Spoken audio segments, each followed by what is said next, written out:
While you're listening to our presentation, I have 4 points I want you to keep in mind. 1, it's important to know the roles and responsibilities of our emergency responders so you can tailor your personal preparedness. It's important to know where to get credible information. I'm just going to say Voyant Alert, and I hope I hear about a lot of that today. It's important to understand how help is deployed during an emergency. And typically, help goes to where the greatest need is. So that may not be you right away. And that's my 4th point. It's important to understand what your unique situation is so you can be personally prepared to either shelter in place till help can come or to be ready to evacuate and leave the coast. So without further ado, I'm going to turn us over to the panel. We're going to start. Each agency is going to provide a 5-minute presentation of their roles and responsibilities during an emergency. And we're going to start with the Sunshine Coast Emergency Program. Erin Wilson is the coordinator. Erin. Thank you, Nancy. Hello, everybody. My name's Erin Wilson. I'm the Emergency Management Coordinator for the Sunshine Coast Emergency Program. I'm also a lieutenant with the Half Moon Bay Fire Department. I might have been to some of your homes in my previous work with the Fire Smart team as well. I'm very happy to be here to talk a little bit about what the Sunshine Coast Emergency Program does for you on the coast. We are a regional emergency preparedness team who prepares for emergencies on the coast. We act when the emergency happens, and then we're also very heavily involved in the recovery process afterwards. We maintain and modernize all of the emergency plans and programs that we have on the Sunshine Coast. We facilitate our emergency support services team as well as our emergency communications team. We work alongside the search and rescue, ground and marine, and as well as our fire departments. A big part of our job is strengthening our relationships with the local governments that we work with every single day. Sechelt Nation, Town of Gibsons, District of Sechelt, as well as the Squamish Nation.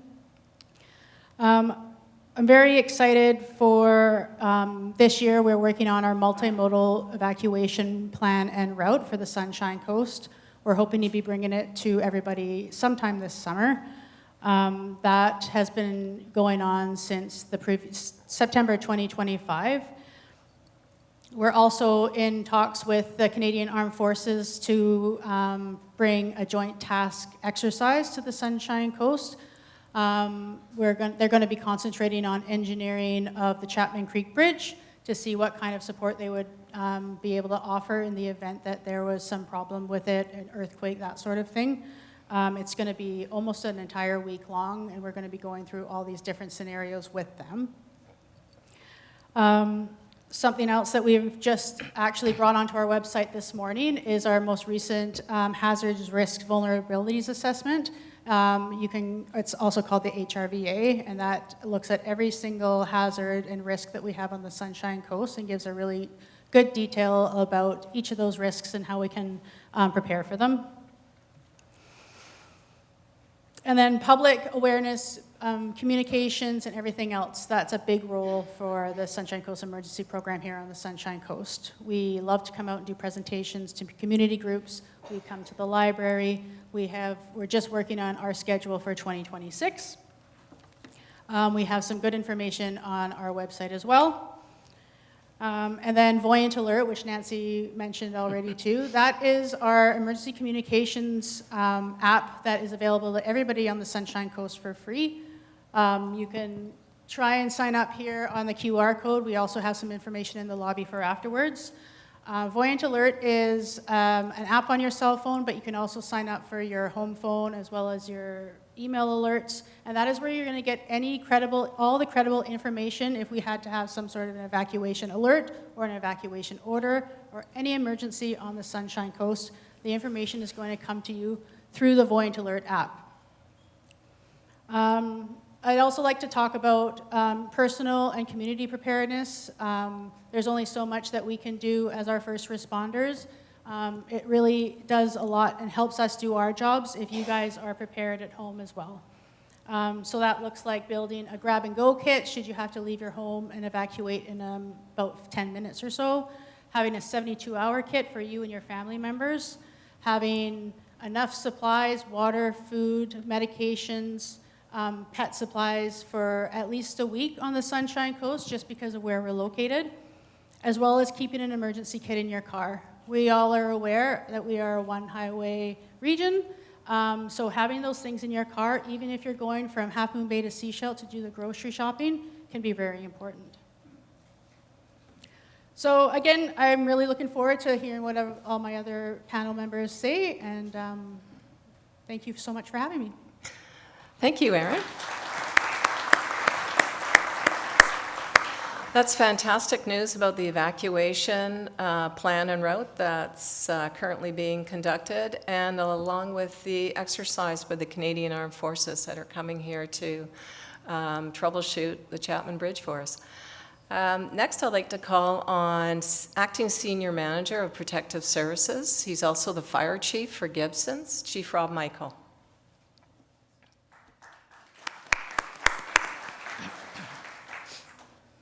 Hello, everyone. My name is Rob Michael, and I'm the Fire Chief for Gibsons, and acting as a Senior Manager, as Nancy stated, since April of 2025. My current responsibilities include overall management and implementation of the Regional Emergency Management Program, fire protection delivered by our 4 SCRD fire departments, and the Regional 911 telecommunication system to ensure the safety and well-being of first responders and residents on the Sunshine Coast. My portfolio also includes administration of the region's Fire Smart program. The Regional Emergency Program is working to update our foundational documents and plans, such as Regional Emergency Management Bylaws, risk analysis reports, and emergency response and recovery plans for region-wide emergencies. The emergency telephone system is actively preparing for the implementation of Next Generation 911. Next Generation 911 is a modern internet-based system replacing analog 911 infrastructure across Canada. It allows the public to send text messages, videos, and alongside voice while improving location tracking and system resilience. The SCRD fire departments are working on emergency response preparedness on an ongoing basis. This includes refining and updating our automatic and mutual aid agreements, regional training, and updating and refining our mutual aid agreements. The best example is probably working along BC Wildfire Service, where several times in the past decade, Sunshine Coast firefighters deployed across the province to help communities threatened by wildfire. Not only were our local firefighting crews highly effective in the firefight, but they bring home valuable experience each and every time, and this adds to the overall regional readiness in case a significant wildfire were to occur locally. Pass it back to Nancy. Thank you, Rob. That's pretty exciting to hear that when you can contact 911, you will soon be able to send video, pictures, and text. That will be incredible for emergency responders to have a really good sense of what they're going into. Next, I'd like to call on Sergeant Calvin Aird from the Sunshine Coast RCMP. Thanks, Calvin. Good afternoon, everyone. A little bit different crowd than what I'm used to in here. I'm usually watching a Disney show with my kid at the movie theater here, so not in the bright lights. So so the RCMP has a bunch of different roles. I would call it, we fill the gaps on a lot of spots. That's to enforce evacuations order if they're put out. We can do things such as assist. We have resources within other detachments or areas that we can call upon to come here to help out if it's needed. We have the RCMP boat, which is always in the water down in Gibsons. We're working on acquiring a second one for up here in Sechelt. And then we have ATVs as well. So that can be something as simple as getting in to access people that maybe ambulance can't. We can assist them, or fire. We've often done that sort of thing in the past. Once an evacuation order is in place, we are the responsible unit for holding order in the town. So if people have to leave their houses or leave an area, we'll quite often do patrols in the area just to make sure there's no one breaking into houses, being in areas they shouldn't. We also work on stop checkpoints, making sure people don't go back into areas already evacuated, preventing the re-entrance. And yeah, liaising with all the resources that are currently here and just hearing what they need from us. That can be something like crowd control, running medications to people, trying to get in contact, and using our resources through our computers and our membership and tools to get that done. Okay, thank you, Kelvin. Next, I'd like to call on Sechelt Fire Chief Dwight Davison. Good afternoon, everybody. Thanks for having me out. Going to some of the replay notes that Chief Michael from Gibson talked about, I'm going to touch on a bit. I think he stole my notes when I was out going to the washroom earlier. For those of you who don't know me, my name is Dwight Davison. I'm the fire chief here in Sechelt. I started off as a volunteer in Sechelt back in 2005 and have basically grown up through the department, gone through the ranks, and I took over as fire chief in 2024. Thank you. So again, I'm heavily invested in our community here, and especially in a response agency. We want to ensure that we are prepared for things that may come up and that we have the operational capacity for that. So the Sechelt Fire Department is a combination department. We have paid staff as well as a number of volunteers, and that works really well in our community so that we are able to provide all the necessary operational aspects for all of you. We work a lot. We have a lot of collaborations with our local agencies, Gibson's Fire Department, as well as BC Ambulance and our CMP. We work alongside them quite often operationally and then again through training. Because again, we recognize the aspect that if there is a large-scale emergency, we are all going to be working together in a different capacity. And being able to train and prepare ahead of time just makes our members more efficient in what they need to do. Some of the things that Sechelt Fire is working on is annually, as we start to get into the spring, we start to look at operational readiness for wildland fires throughout our community. And then we're in talks with other local fire departments that provide mutual aid to us or automatic aid. And we try to do some cross-training with them as well. So again, everybody's on the same page for expectations when or if an event like that happens. As Chief Michael alluded to, we've sent a number of our members off coast on deployments throughout the province over the last number of years through different wildfires, myself included, as well as Chief Michael, where we were able to gain that extra experience that we may not see here, but in preparation for an event like that here, we bring that experience back, and we've got members in our own departments that have that experience as well. So again, that's just trying to build the depths of our operational capacity for the Sunshine Coast. As Nancy alluded to earlier as well, the rotary signs, one concern that we do kind of have every now and again is, dark, stormy nights, we're responding, trying to find your house. We know what street you live on, but, having the signs, they're nice, bright, reflective out on the road. It helps all responding agencies, whether it's the fire department, BC Ambulance, or CMP, find your address. So again, I know Rotary's out in the lobby there, so please see them on your way out and get those installed in front of your house. That really helps out. Thank you.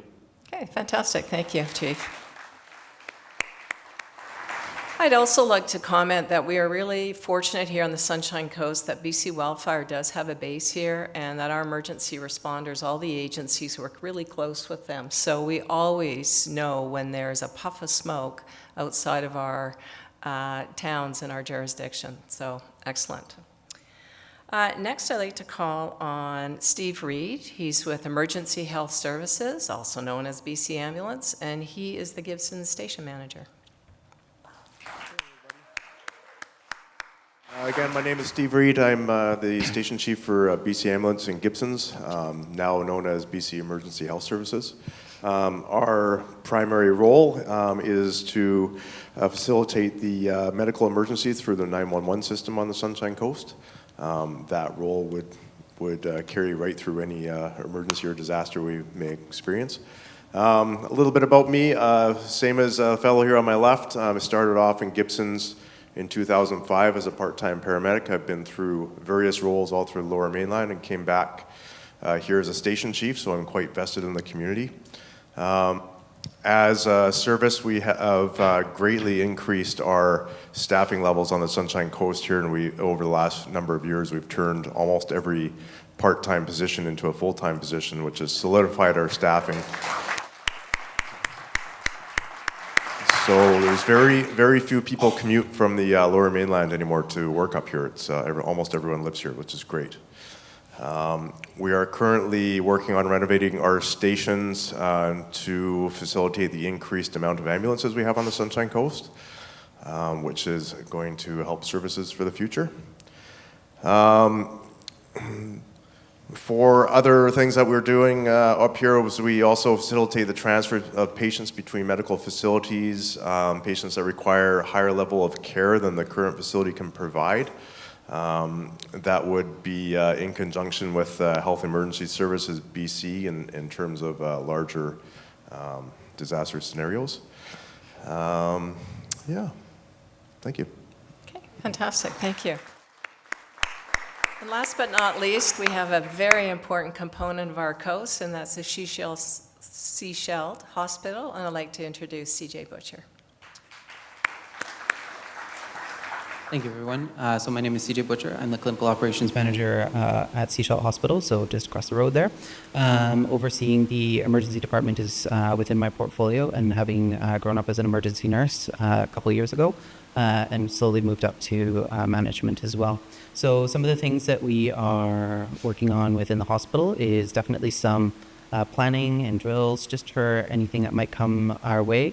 Again, we usually get a heads up from the fine folks to my left, and then we've usually got a couple minutes before folks start showing up at the front door. So there's a lot of work that you're doing to kind of prepare for that, make sure that we're ready at any given time. And so that really means that we're going to be working and partnering with the folks to my left, as well as everyone in here as well. And so we're just wanting to make sure that everyone's aware that, when something does happen, we do have different processes that we follow. So hospital access can change based on if there is an emergency happening. So access and security changes. There's a lot more heightened response for our infection control practices. And also we just want to make sure that staff are well supported during this time, because it's not just patients that are coming into the hospital that are feeling the pressure. It's also our staff as well, because they have families within the community. So these are some of the things that we're working on to support both the community and within our own hospital. The other thing that we're working on is looking at our capacity planning, as well as some triaging work. So as you know, if any of you have been lucky enough to come to our emergency department, you'll know that we have a bit of a sorting process in terms of who gets what when they come into the emergency department. And so we continue that regardless of what the scenario is that's coming in, whether it's a regular day or if 50 to 150 people show up in the emergency department. We're looking at making sure that we're ensuring that the resources are being allocated appropriately, as Nancy has mentioned. The other thing is we're looking to, as I mentioned a few times, making sure that we're building those community partnerships. So we do meet with some of our friends or the representatives to my left to make sure that we're just making sure that services, especially EHS, we're making sure that we're just in good communication. Like when people come in, which door are they coming in? What are some challenges that we're finding when people are entering into the emergency department from the EHS doors? So again, I think the events like this are really helpful for us to kind of build relationships and kind of connect so that we can ensure that we're just in constant communication outside of this. The other thing is that we work closely with, noted. The other thing to note is that we are working with MBC, so I promised I wouldn't use acronyms, but that's the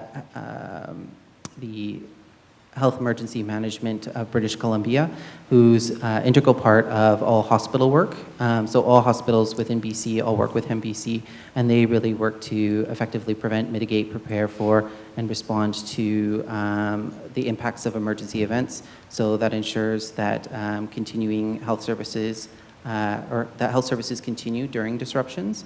And as part of this work, MBC leads the development of emergency plans, delivers education and training, and coordinates exercises to strengthen the organization's organizational readiness. So you might hear some of that in the news down in the Lower Mainland. They've been doing quite a bit of work there, and so hopefully bringing them up here as well. The other thing to note is just making sure that, as has already been brought forward, just wanting to identify the role of community. So making sure that community is aware of just taking stock of what you have at home, and are you able to support yourself at home? And if not, the hospital's always there for you. We don't close, but it just might look a little bit different when there's a large volume of folks coming in. That's all I'd like to say. Thank you so much. Thank you, CJ. You've brought up two really important points that I just want to overemphasize, and that is good mental health for our emergency responders is critical, and also the interrelationship between all the agencies. It's fantastic. Thank you. Okay, so that brings us to our next portion of our presentation, and I'm going to ask each one of the panelists the question, and that is, from your perspective, what is your biggest concern for emergency preparedness / management for the Sunshine Coast? So maybe I'll start with CJ. Hello? Okay. Hopefully the mic is closer this time.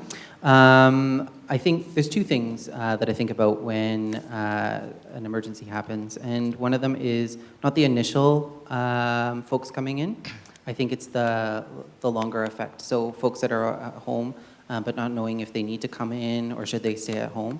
I think it's important that people have the resources that they need. And so for me, one of the things is to make sure that people have the water and all the the emergency prepared kitness that we have here, just making sure that you're able to support yourself for a week, and making sure you've got proper first aid kits just in case there's any cuts or bruises.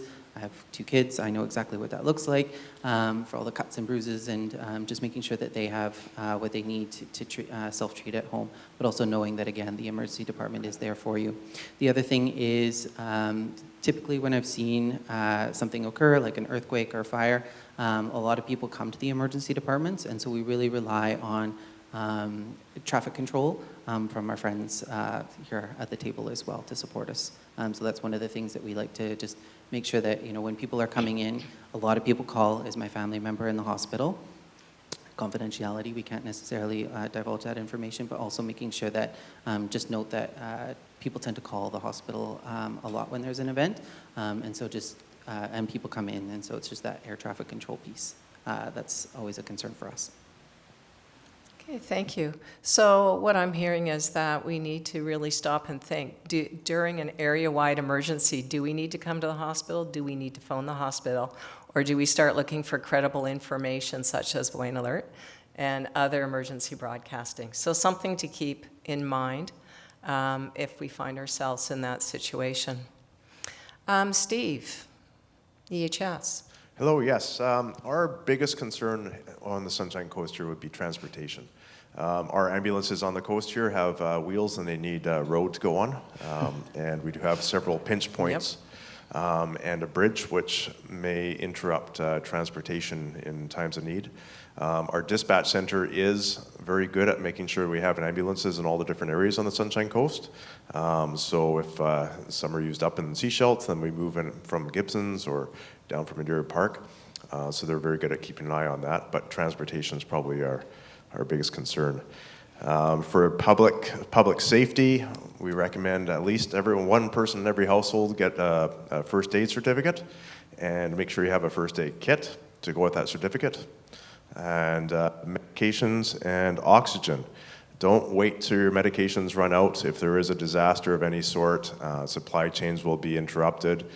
Pharmacies do not keep a large stockpile of medications, so they will It'll take a while for them to get their supplies, so you guys make sure that you refill your prescriptions sooner than later. And if you or know anyone who is on home oxygen, make sure you have a spare tank around. We do have a supply of oxygen in our stations, but it usually only enough to last our business for about 2 weeks. So it would be difficult if we were supplying oxygen to the community. Okay. Thank you. Is there someone, perhaps Chief Michael, would like to comment on the highway? I know that is a pressing concern for all of us. Is there anything you can share?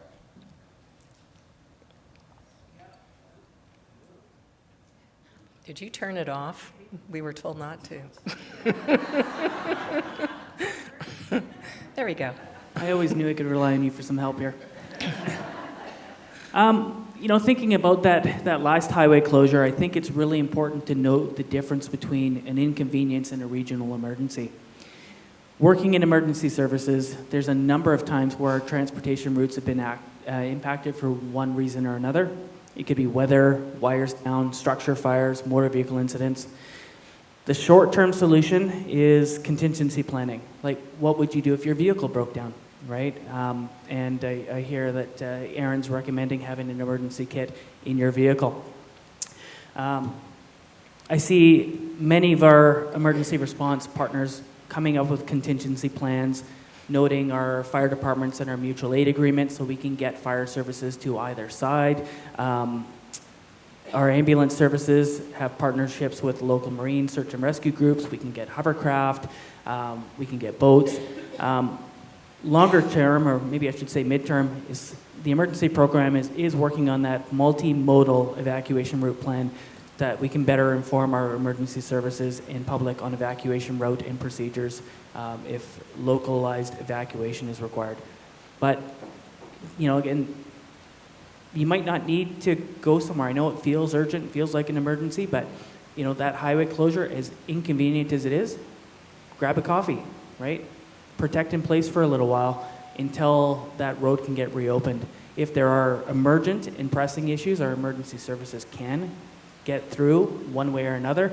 I can certainly recall a time that the Gibson's Fire Department was called out to help load a patient in a hovercraft because it was snowing and the helicopter wouldn't fly. So we went down that list. Okay, we can't get them by road or the ferry, we can't get them by the helicopter, and the hovercraft came to help us out. So there's more options out there, but I think having that personal preparedness first and foremost in some of those contingency plans so that we can call upon our emergency services when they're really required. Excellent, thank you. Anybody else from the panel want to chime in on highway closure? Anybody? Nope. Okay, we'll move on to Sechelt Fire Chief. No, this one works, Rob. I didn't touch the buttons. Thank you, Nancy. From the fire department's, Sechelt Fire Department's point of view in an emergency, regional emergency, again, getting that accurate information. I know it's going to kind of sound like a broken record because we certainly are giving plugs out, but we want to inform you guys of the best way to go about getting the information. And through that Voyant alert, having that correct information, the up-to-date information, not following, information that isn't accurate. And again, like Chief Michael said, if you're able to shelter in place with your, at home or with your kids and following the information that you're provided, if we do need to evacuate is key. Again, in a smaller aspect, if we dial it down to just my district, in smaller instances, say a house fire or your neighbor's house is on fire, or even a wildland fire that's affecting your neighborhood, again, following the information that you're given, following the directions that you're given, and then, again, letting the responders get in there and do the work that they need to do. You're going to have a lot of questions, but phoning the fire department to try to get all the answers, there's likely nobody going to be there to answer the phone anyways, because we're going to be busy dealing with the problem. So again, I'm going to plug Voyant Alert another time. Fantastic. Follow that up-to-date, correct information for you is one of the best things you guys can do. So thank you. Fantastic, thank you. And again, personal preparedness. It's super easy. There's everything on the website, BC's Emergency Management Climate Readiness. We have the local Sechelt group here who has a table out front. They're selling grab-and-go kits, so there's no excuse anymore not to be personally prepared. Okay, so I'm going to carry on to Sergeant Kelvin Aird, our CMP. Oh, did I just skip over Chief Michael? I think I did. Sorry. Well, we'll go with Sergeant Aird and come back. Okay. I can lend you my mic after too. So for us, the biggest issue or we see as a hurdle is going to be, we ask that everyone follows the evacuation orders. So specific areas might get evacuation orders in different times, and that's going to do a lot, again, with the traffic and congestion on the Sunshine Coast. So we ask that you follow the evacuation order for where you're living or the area you're staying in, and leave as needed. And until it's been lifted or until you have direction, don't return to the area. Thank you. Timed evacuations is one of the strategies that's used for evacuation, and it can be difficult if you can see a fire and you want to get going, but to keep the traffic flowing, there is something that's called timed evacuation, and that is probably going to be part of our evacuation planning that's going on right now. So stay tuned for more information on that. Chief Michael. Hello. There we go. Someone's pranking me here. I'm usually the jokester. Yeah, so more to come with the evacuation route planning. There's a lot that goes to it, as Nancy's mentioning, right? It's about timed. It's about making sure it's done in an orderly fashion. I know everyone thinks that there's this massive wall of fire that we're going to have to completely evacuate the Sunshine Coast. It's not very likely. We may have to do some localized evacuations, and we want to just make sure that we're having a proper plan in place to do that in an orderly manner. With Voyant Alert, a comment that I wanted to make too is there's a manual piece to it where we have to enter the information into it. So we need a little bit of time. I know people in today's day and age are used to instant notification. We'll want to craft our messaging very clearly when we're wanting to use that service. And a question that I've had quite regularly is, why wasn't it used in, enter the name of the event right here.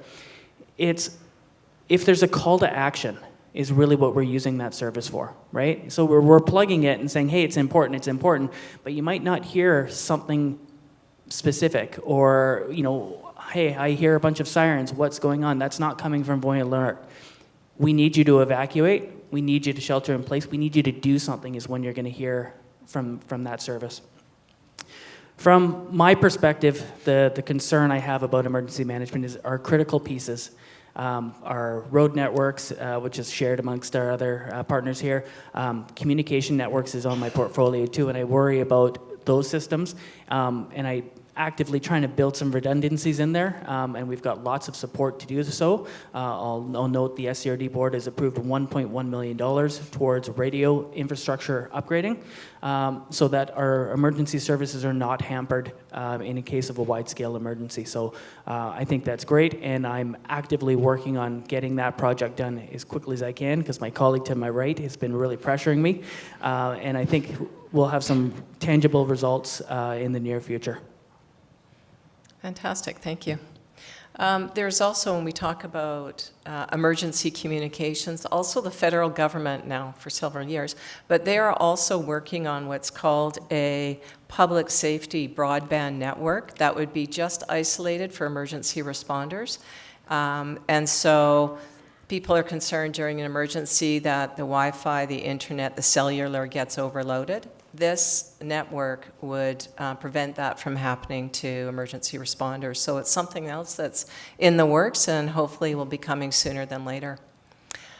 Erin, Sunshine Coast Emergency Program. Thank you, Nancy. Just touching on one of the points that Chief Michael made about...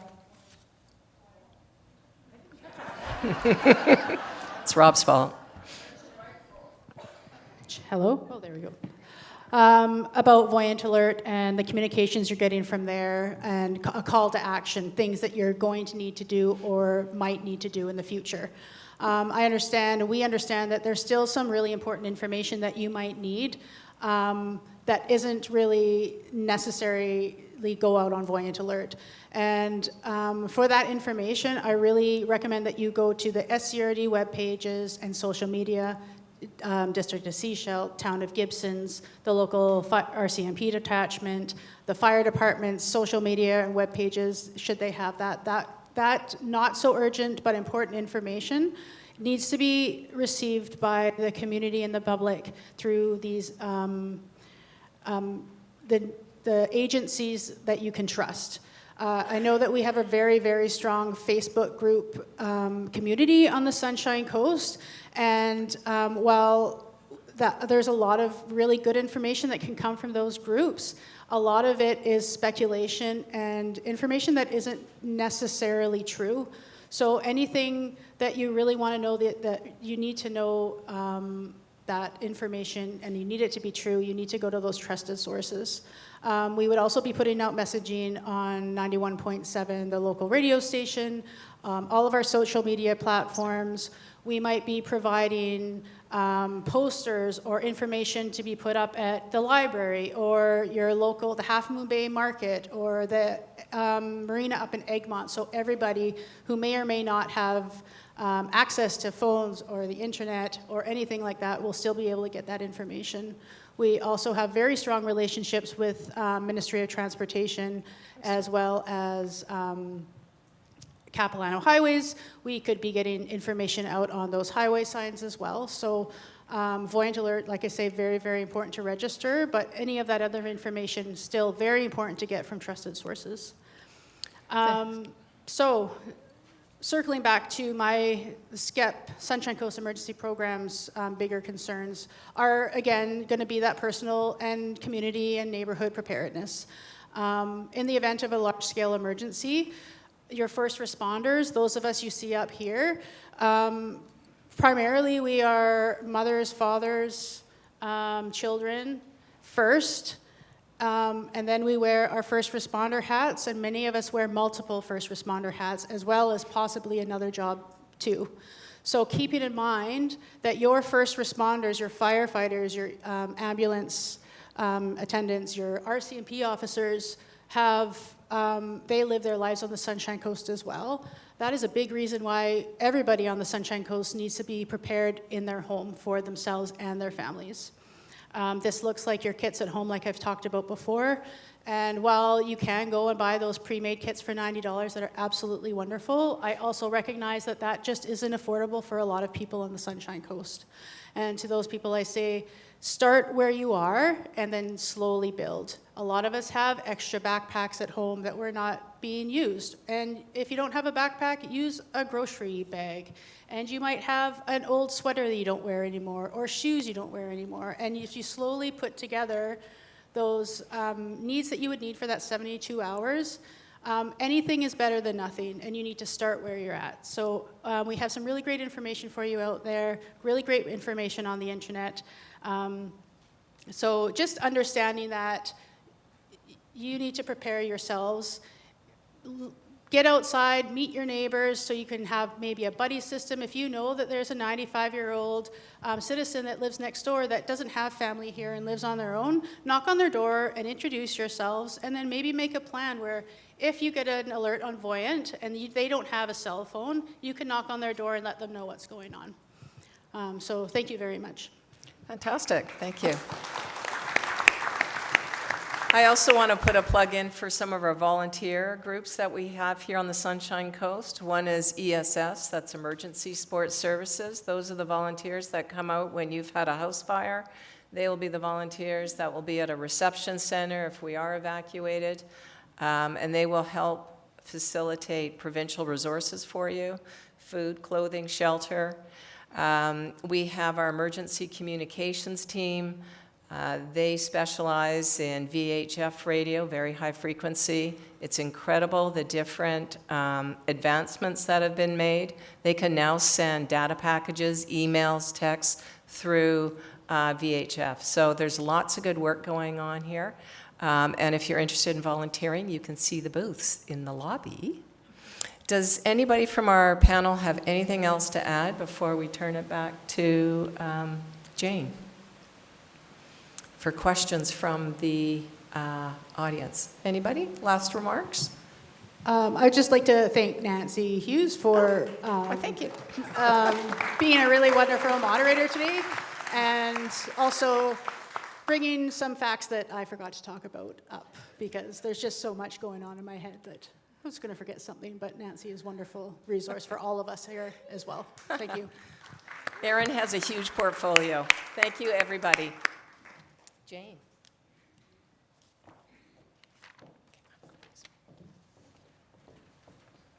All right, thanks everyone. Now, this is the time when you get to do some work and jot down your questions. I'll ask that our board and or staff help collect those questions so that we can do some of the questions that you haven't had answered. We did actually have a few emails. You have to hand them in, sir. Courtney's going to help you. We did actually have a few emails from people who couldn't make it today, and so we do have a couple of starters. And I'm going to let you guys figure out who answers these questions. But there was a question regarding, do we have a siren system on the Sunshine Coast like they have in Tofino? And if so, what are the sounds that we're supposed to be listening for? Erin? Hi. We do not have a tsunami warning system on the Sunshine Coast, primarily because a tsunami is very unlikely to happen on where we are located. There are tsunami zones in BC, and we are at the lowest rated zone. So our actual largest threat of tsunami would be from a landslide, not an earthquake. So that every time you see a tsunami warning, chances are it's not going to be for the Sunshine Coast. Okay, great. Okay, here's a question for the audience. We're giving you guys a break for a second. Now, be honest. How many of us out there actually have current first aid certification? Not enough, but thank you, bless you souls who are current.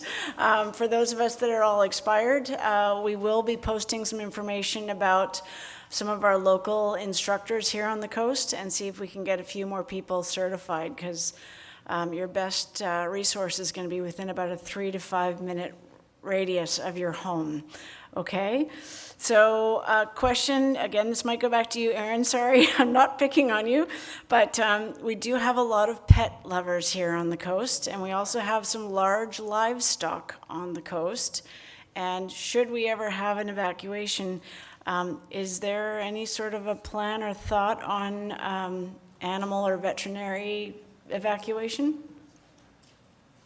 I'm going to speak first to pets.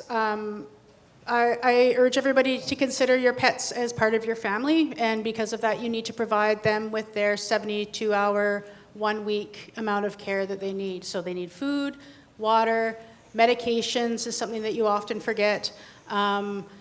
So just having that pet be part of your family unit, and you have to have everything available to take them with you in an evacuation, whether that be a crate, a leash, depends on what type of pet you have. As for larger animals, there are really great resources online for evacuation of livestock. There are Agriculture British Columbia has some planning as well, and while I can't speak to an actual plan at the moment, there would be communications for people with livestock during the event of an evacuation. Perfect, thank you. Okay, in from the crowd. Has there been collaboration with BC Ferries for evacuation plans in the event of fire? So maybe any of you? Absolutely, there has. Like we've mentioned, we're in the process of creating our multimodal evacuation plan and route. BC Ferries has been very involved in that, speaking with our contractor as well as with those of us working on the project as well. Sunshine Coast Emergency Program, we have quarterly meetings with all of our local agencies and partners on the coast. BC Ferries is one of them. So they have their own emergency plans, but they're also a big part of ours.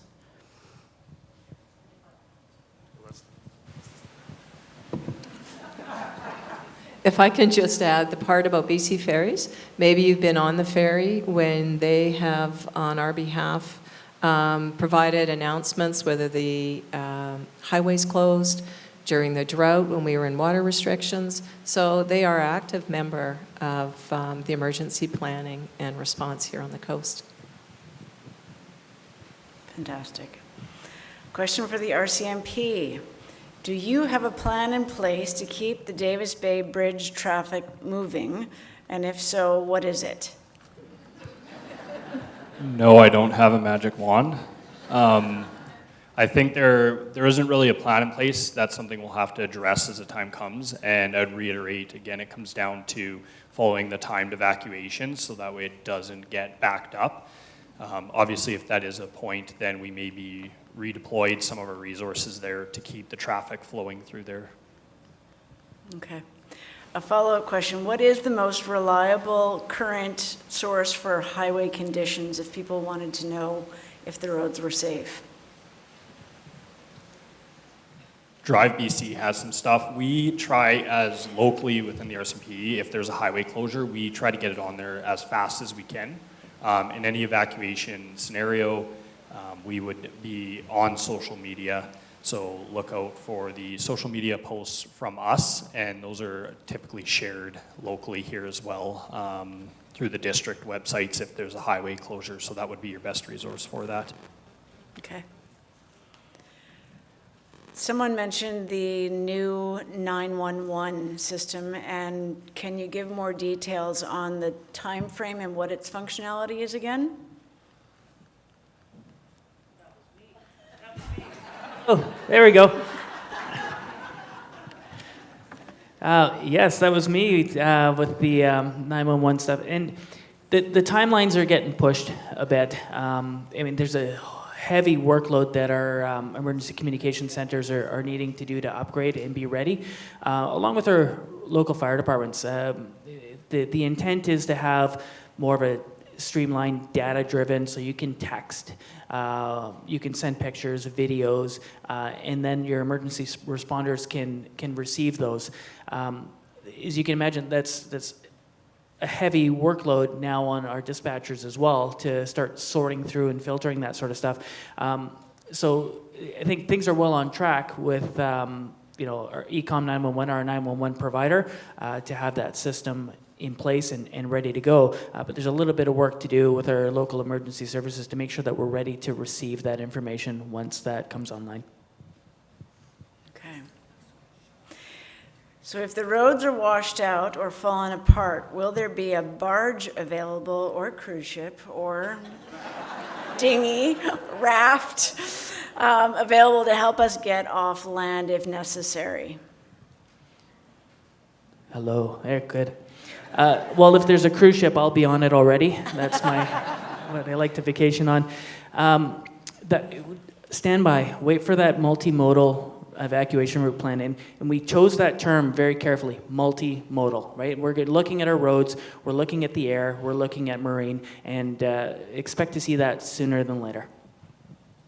So just to add on to that, in the event of a large need for us to get off the Sunshine Coast, we also work really closely with our emergency management and climate readiness partners. That's the provincial emergency management group. We meet with them as well quarterly, and I speak with them almost once a month, if not more, depending on the time of year. So in the event of a large emergency like that, we are not on our own. They would be coming in and helping us with any of those major mobilizations of resources and of the community.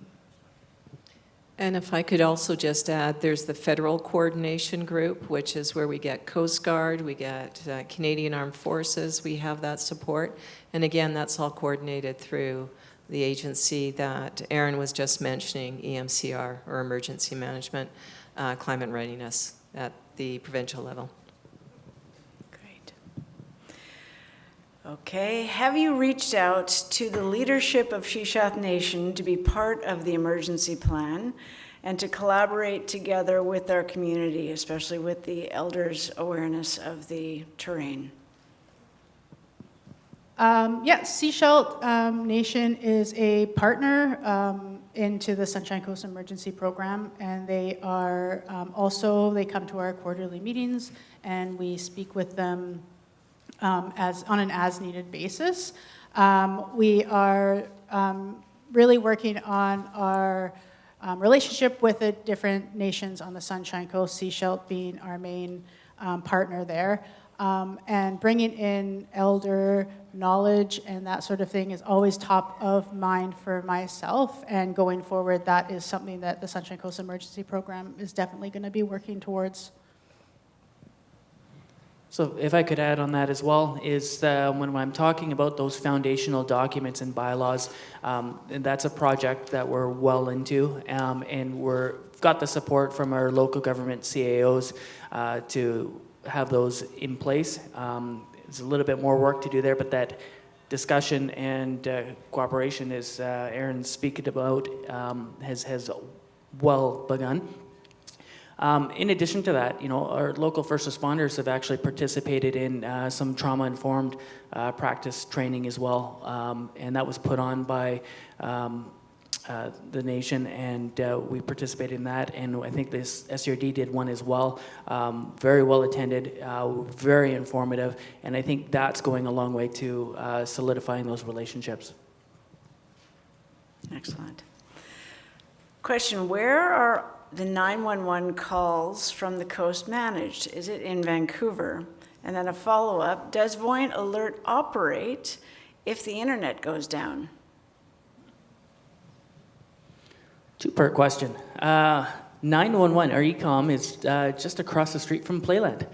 So I like to drive by every time and remind my kids, that's where all my 911 calls come from. Dad, we know, you tell us every time. But we've got radio links, dual radio links that can come across from the island or straight across, which is great. A bit of redundancy, which I'm looking for there. And what's the follow-up? What's the other part of that question? The Voyant Alert. Voyant Alert is based off the internet, but it can work on multi-devices, right? So you can go from your email, your cell phone, again, pardon me? And your landline as well. So when you're signing up, you can sign up for one or many of those. I recommend many of them.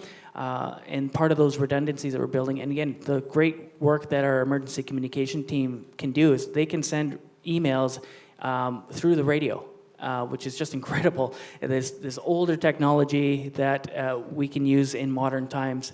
So that team is super skilled at that, and there's other access to internet services now through satellites that we can rely on as well. Can I add? Sorry. So BC Emergency Health Services, we have our own dispatch and call taking centers. There's 3 of them in the province, one in Victoria, one in Vancouver, and one in Kamloops. And when you call 911, the call goes to ECOM, which is across from the P&E. And if you ask for ambulance, it gets shunted to one of our dispatch centers, and those calls will get shuffled to whichever dispatch center has phone line capacity. So you may be speaking to one person in Victoria, Kamloops, or Vancouver, and you wouldn't know. So it's important to have your address posted where everybody can see it for the response. I just wanted to add when we when we talk about ECOM, good or bad, it is a post-disaster constructed building that was constructed on a piece of, a mountain of granite. It's about the only one in Vancouver. So it is expected to still function if there is an area-wide earthquake. Okay, they just dumped about 20 of them on me, so ready? This is called the fast round. Okay, there used to be a mobile hospital, CJ, in storage units in Gibsons. Is that the case? In case the bridge is out, is this still in place, and or are there other mobile hospitals ready to go up and down the coast? I'm actually going to Defer. Okay, wonderful. Phone a friend. There was at one point a mobile hospital that was taken out of commission by the provincial government. They no longer use those. And the provincial health system has mobile hospitals that they would deploy in the event that Sechelt was over capacity or something happened there and we needed that resource. I believe it's in Chilliwack, but I'm not 100% sure. Okay. What work has been done with Airbnb or cottage rental owners to ensure emergency management info is available to all visitors on the coast? And maybe you could address family plans for reuniting when kids are away or kids are at school and parents are at work. Well, we don't have anything specific that we are working with Airbnb and hospitality operators. However, we are building a really strong relationship with the tourism board, the Sunshine Coast Tourism Board. So they have their own emergency plan as well that we are working to integrate into our own. They are a huge support to us in the event of an emergency. They're also a trusted source to get your information from. And they would be the ones that we'd be talking directly, most likely to those hospitality operators, at least the smaller ones, to get that information out. As for a family plan, School District 46 also has emergency planning in place for their schools as well. But having your family plan is really an important thing to have with you and your children. One thing I really do recommend is having an out-of-province contact for your family, because sometimes in the event of a large emergency in a larger center, the cell service can go down within that local center, but you can still make calls to, say, Calgary. So in my family, I have a 14-year-old daughter. My cousin lives in Calgary. She is our out-of-province contact. So in the event that I can't get a hold of her, I call my cousin, give her all the information, where I am, what I'll be doing, hang up, and then my daughter knows to call her as well. If she can't get a hold of me, she'll call her aunt will tell her all of that information. And that's a really important thing to have, not just for you and your children, but also for you and your other family members on your coast, your partners. If you're both at work somewhere else and you can't get a hold of anybody, having that out-of-province contact is very, very important. Erin, do you want to touch on Voyant Alert and somebody from out of province could? Yes, absolutely. The wonderful thing about Voyant Alert is you can register anywhere that Voyant Alert is registered for different areas. So I know Voyant Alert is somewhere on the island. I have my grandmother lives there. I can register for Voyant Alert from where she lives, so I know if my grandmother is getting alerts and what she'll need to do. So you can put in different addresses on the Sunshine Coast as well. So one of the things Voyant Alert might do, if there is a wildfire in Half Moon Bay, we're not going to be sending out an evacuation alert to the entire Sunshine Coast. We're going to be sending out an evacuation alert to the 5 streets in Half Moon Bay that are actually on evacuation alert. Because we don't want to if you're living in Gibsons, you don't need to do anything for an evacuation in Half Moon Bay. But I live in Half Moon Bay, but I work in Sechelt, so I might also have Sechelt on my Voyant Alert addresses, so I know that, or my husband knows that when I'm working in Sechelt, there might be an alert for me where I'm working as well. So Voyant Alert is really wonderful for that. So take a look at the website. It's very, very easy to use, and if not, then you can contact the emergency program for help as well. Okay, I'm going to combine about 3 questions here.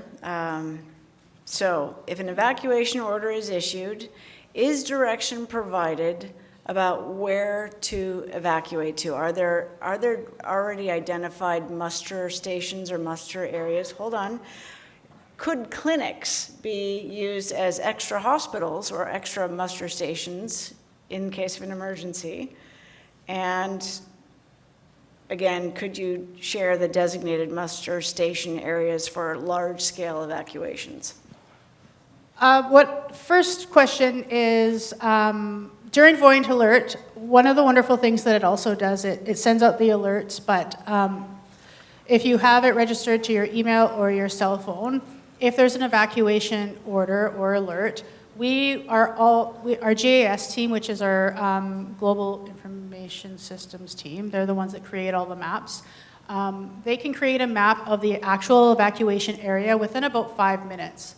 And that is going to go out along with the evacuation alert. And that map is may have a circle surrounding the area where the evacuation alert is for. And what we can also do is send out a map with a route of where you live and how you're going to get to from where you live, where your neighborhood is, to the reception center or where we're going to ask you to go. We don't like speaking to there's going to be an evacuation or there's a big emergency on the Sunshine Coast. I want you to go to this area, this reception center, this arena, because we really just do not know.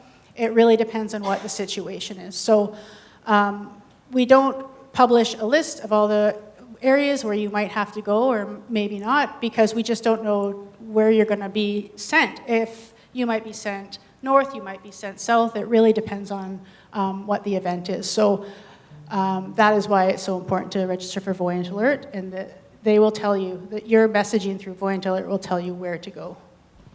And when Erin says we don't know, it's we don't know which one, right? Yes. There'll be somewhere to go. We have an exhaustive list of options, right? But it's all circumstantial and dependent on what the circumstances are, and we'll want to choose the best one for the incident that we have. So I wish I could just say, in the event of emergency, we will end up here. Well, that facility might be impacted, that transportation route might be impacted, there might not be staffing for it, they could be, under renovation, a variety of reasons.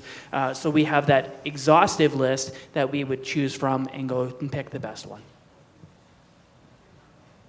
And I think for the clinical spaces, using physician offices and that sort of thing, there's a lot of equipment needs for patient care, and so I couldn't say definitively whether we would use what we would use, but we would coordinate with MBC as well as our partners to the left if we were needing to expand services within the hospital. So not saying that we would, but not saying we wouldn't either. And just one more thing to add on that, I saw a lot of concern when the temporary hospital was mentioned as being decommissioned. For those who really understand and know, it was a 1920s hospital. The doctors that we have around here couldn't have used the equipment, right? So we're actually in a better spot where the province has less, right, but equipped facilities that would really suit our needs that would be able to be brought over here, right? So it's a modernization of that system. I know it doesn't provide a whole lot of comfort that, hey, our temporary hospital's gone. I feel that it's an improvement in service in what they've done. So I'm actually glad it's gone and that we're going to get better equipment and something that would actually be effective locally if we needed it. Great. You've just mentioned something, and there's a slide that we didn't really get to review. And CJ, I'm going to pick on you because I work with you. And that is, Emily, can you bring back up the slide on the hospital's facilities? We have an amazing team from facilities and maintenance, and the facilities and maintenance team work hand in glove on the entire property to ensure that we're safe during any kind of an emergency. And so they've given CJ a really good list of great things that are backing up our hospital as we speak. Did you want to review that? Because I think we might have missed that earlier. I probably did. Yeah, there's a lot of things that our facilities maintenance crews do. So they're basically, if anything were to happen within the emergency department, they're looking at our backups. So I believe there's generator, water supply, yeah. So they look at they look at infrastructure. So what would we need from a hospital perspective if the power lines were to go down and there was no power to be provided? So they look at emergency generators, how long can we last to support the whole hospital without power, so that we can work with BC Hydro to get back online, but to let folks know that we have 72 hours of guaranteed power, and that's to support all patients within the hospital. So that's a lot, and that's consistent with every hospital within the province of BC, as far as I'm aware. Every hospital that I've worked at has backup generators, access to water supplies. Once we get past that time frame, that 72 72 hours gives us some grace period to work with, as I said, BC Hydro, making sure we're working with MBC and our friends to the left here to make sure that we can get some clean water as well as supplies to support the patients within the hospital. So we know at the drop of a hat, if all the power were to go out right now, I know I'm on a 72-hour clock. And we would start working on, okay, now what do we need to do in order to, can BC Hydro guarantee that we're going to get the power back within a certain amount of time, which they usually can, or do we need to find other ways to give some more juice to the generators?